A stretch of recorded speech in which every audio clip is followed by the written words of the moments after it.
Eh, ni. Ni. Saya dah cakap. Dia orang punya matlamat ni nak menang pilihan raya. Matlamat dia nak menang pilihan raya. Dia dah main isu kaum, divide and rule. Itu untuk Melayu dengan Cina dengan India. Untuk PKR. Itu strategi PKR. Strategi PKR adalah divide and rule. Sebab dia perlu kaum di Cina, dia perlu kaum di India. Melayu ni dia perlu 20% je. Itu strategi PKR. Strategi UMNO? UMNO punya strategi, saya dah bocor dah. Saya dah cerita dah. Ni, brother Zainal. Zainal Sumut.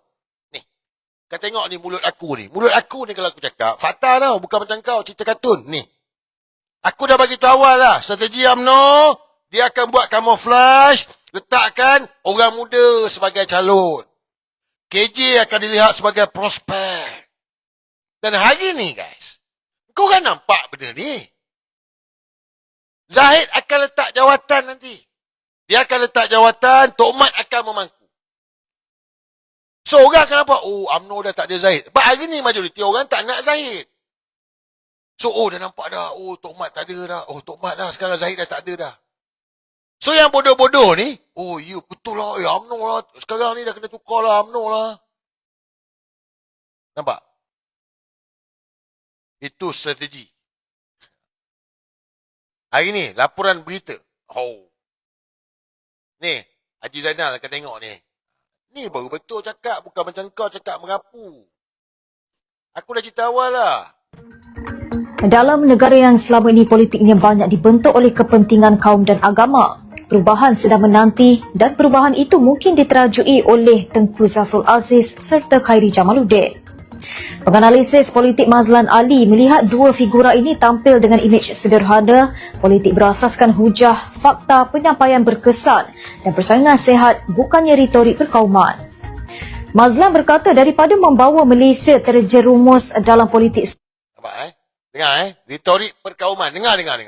sempit berasaskan kaum, kedua-dua pemimpin itu selesa membawa visi negara yang dibina atas semangat kebersamaan, toleransi dan kerjasama. Zafrul dan KJ dilihat mewakili masa depan yang lebih meyakinkan, namun Mazlan mengingatkan bahawa perubahan skrip politik lama berteraskan kaum dan agama kepada politik kesederhanaan masih jauh untuk dicapai. Ada juga pandangan dua wajah baru politik negara ini berjaya menunaikan janji ketika berada dalam kabinet. Haili Izzati, FMD.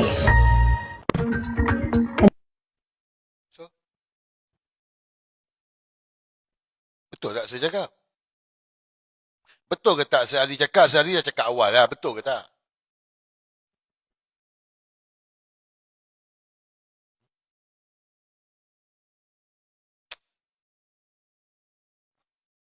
Kau tengok modus operandi dia Dua orang ni kerana tak main isu kaum. Nampak tak? Nampak tak strategi dia? Media lapor ni, dengar saya cakap ni. Ni Haji Zainal main belajar dengan aku. Kau bodoh sangat main aku belajar dengan sikit. Sekarang ni, dia cerita dua watak ni, bahas, tak main isu kaum. Okay. Ini media lapor. Kebelakangkan lagi, tengok the bigger picture.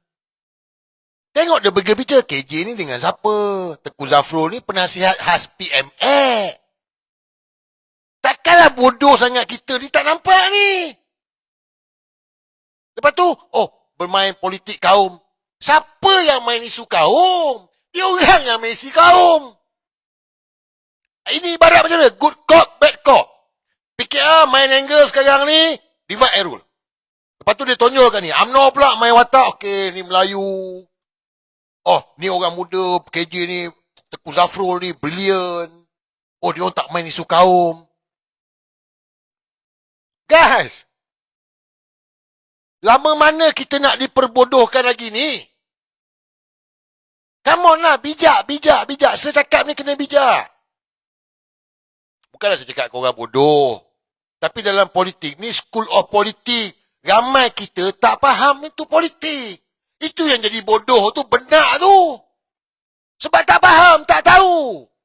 Bukan kita berpolitik, kita bukan berpolitik, kita bukan masuk parti politik. Kita nak ambil tahu, faham, supaya tak diperbodohkan. Itu strategi dia lah. Nampak Kena main cantik. Sejangka Zahid akan letak jawatan, Tomat akan mengaku, Zahid mungkin deal, TYT Melaka. Kita dah TYT Melaka, jadi dia tak boleh dituduh balik lah di mahkamah. Ada imuniti, ada kekebalan lah.